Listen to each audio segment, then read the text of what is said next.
appreciate you guys. Yes, sir. Thank you so much, brother. Yes, sir. Yes, sir. Thank you. We will. Yes, sir. Yes, sir. Anywhere around young filling behind on the other side, come over. Yes, sir. Absolutely.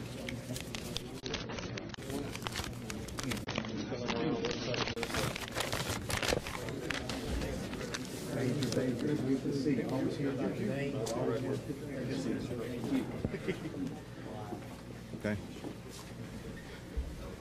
Well, I want to thank everybody for being here. I just had the opportunity to tour the devastating damage that's been caused by this flooding, to see the way that families have been displaced, homes have been flooded, property destroyed, but profoundly, I've seen the way that leaders across this area have come together to help the people respond to this challenge. You know, there's a saying that adversity reveals character, and that's exactly what we've seen in this region of Southeast Texas. We've seen neighbor helping neighbor, organizations and churches and groups and the Red Cross come together to help people respond to this tremendous adversity. It shows the true Texas spirit. I want the people of the Southeast Texas area to know that the state of Texas has and will continue to be ready to respond to any and all challenges they have. We have one top priority, and that is to ensure no one loses their life because of these challenges.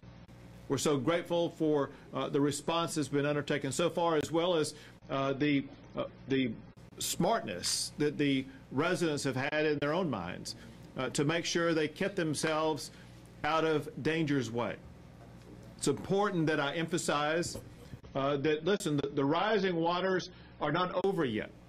People need to remember about the possibility that the water could continue to rise for another day or two. So until the water stops rising, you need to continue to heed the warnings of local officials about the possible dangers that you could be in, and work with your local officials to begin to piece your lives back together and be prepared to relocate back to your homes. I want to express my deepest gratitude to all of the volunteer agencies that are helping all of the displaced at this time. It's remarkable to see the way the resources are coming together to help those who need a place to stay, who need a meal to eat, who need a place to sleep, who need clothing to wear. I want to thank all volunteer agencies, as well as the great people of the state of Texas for sharing their resources. And I would like to add that as the waters go away, the challenges won't immediately go away for those who've been displaced. They will continue to need your help. We get questions all the time from residents, from Texans, about what can they do to help out. The best thing that you can do to help these agencies help the displaced is to donate money to one of the organizations that is helping these. And the counties can give you the names of the appropriate organizations. The Red Cross obviously is one, but there's others that can help out. Well, there's a lot of different people that I want to express gratitude for their response.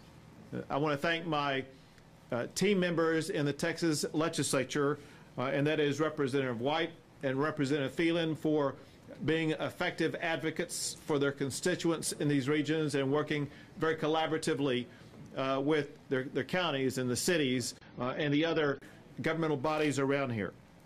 I want to thank the National Guard and the State Guard. There's been over 100 members of the National Guard and State Guard who have come over to this region to help respond very swiftly to these emergencies. I want to thank a number of state agencies. I know I'm going to leave some out, but I want to thank the Texas Department of Transportation for working very swiftly and effectively to help reroute those who needed to be rerouted, to help respond to the transportation challenges that we're facing. I want to thank the Texas Task Force 1, the Texas Department of Emergency Management, Texas Department of Public Safety, the Texas Parks and Wildlife Service. There are other agencies, TCEQ, Health and Human Services, and the list goes on and on. They've been focused on certain missions. To protect life, they focus on rescue, and they've conducted countless rescue missions, helping people evacuate from their homes, and even before that, giving advance warnings to help people understand the necessity of evacuating, and that alone ensured that many lives were saved. They've been involved in a helicopter-based rescue where they lifted people up from a home to safety to ensure that they would live to see another day. And they've coordinated tremendous shelter operations.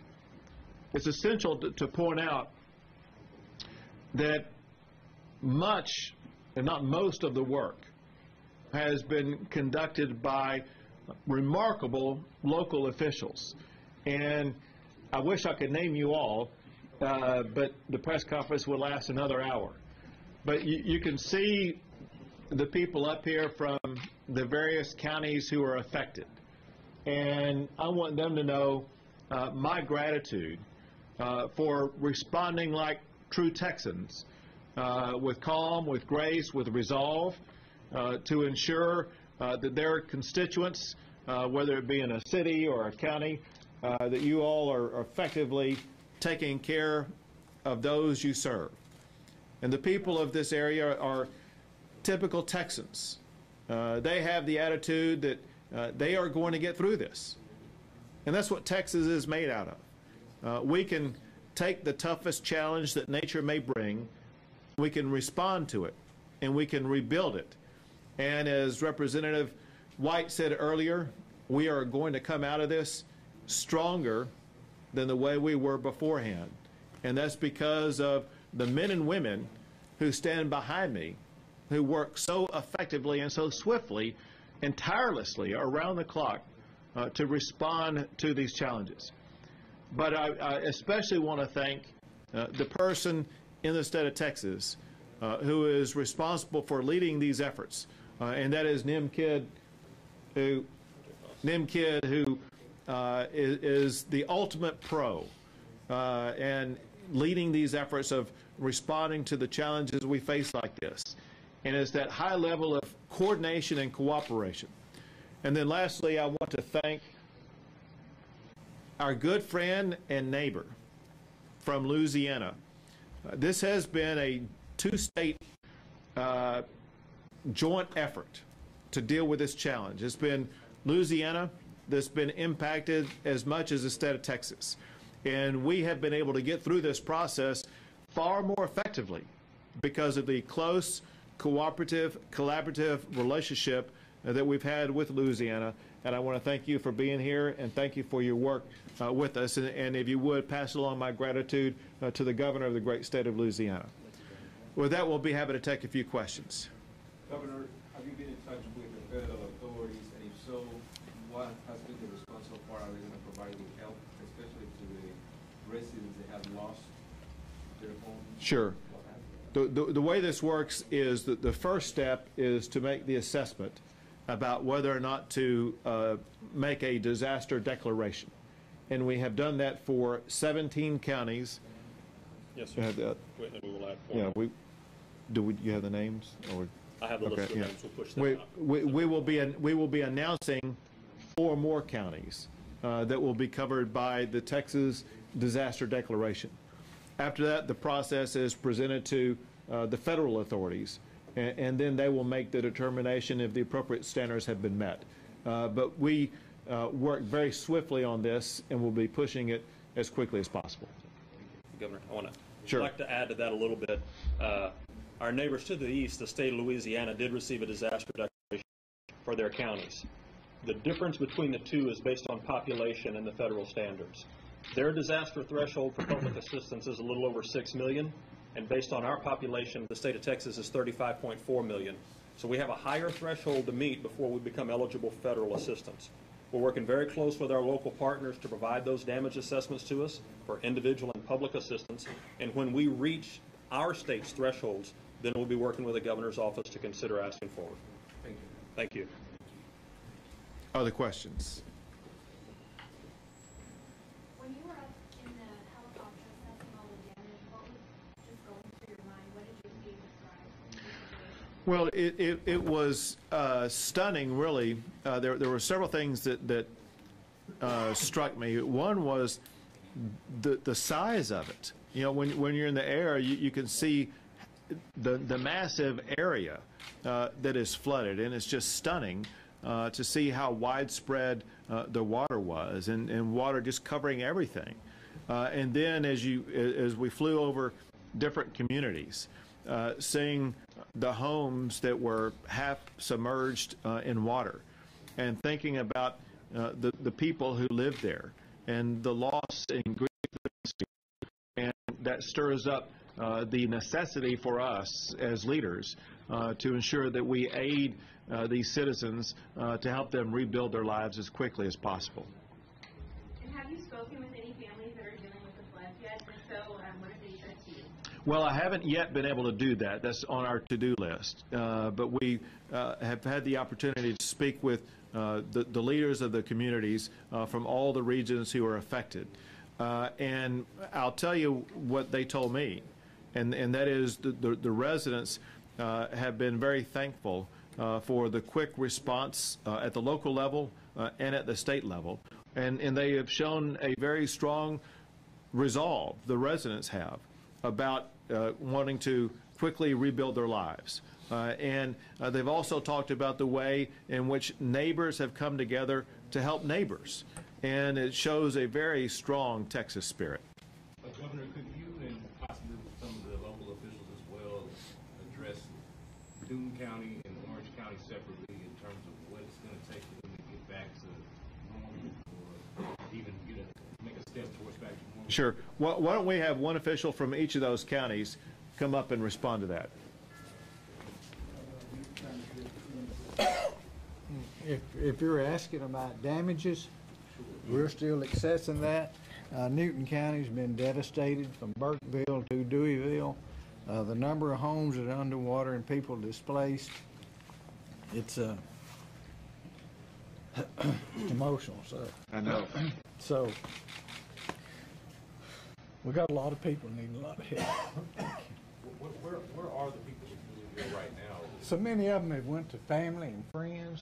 Some went to the shelters, and like the governor said, so many people try to help themselves. But I think they look to us too, and some of our response is limited. The county is a poor county. Jasper County has helped us. Thank them for their emergency operations center.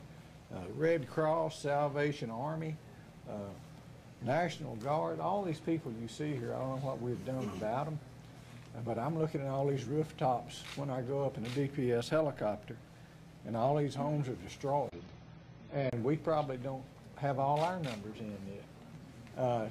As the water recedes and you start looking, I've got county roads, so many I can't tell you how many's closed, culverts washed out, impassable, state highways in the county. It's bad. If you're able to get up in the air, you can sure tell it. So everybody pray for us.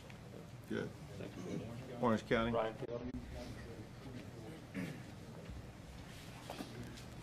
Governor, as far as our operations in Orange County, much of the eastern part of the county is still under major flood conditions. We are still waiting for the crest of that water to rise to its maximum height before it does start to recede. And we anticipate that the affected area, we may not see flood waters recede for another few weeks. With that being said, we will continue to shelter our residents to provide them the assistance they need, the medical attention that they may need as we go forward. And as soon as the waters begin to recede in the affected areas north of the I-10 and south of I-10 in the downtown area, residents back into their homes and get their lives back going as quickly as possible. And I'd just like to personally thank Governor Abbott for coming down here and providing us the support that we need from the state. They've been a tremendous asset for us right from the beginning, not in just determining what the impact of this would be, but as we move forward and continue to assist our residents. And they have pledged their continued support through the recovery process as we go forward as well. So, thank you, sir. Sure, thank you. I don't know if you had anything to add.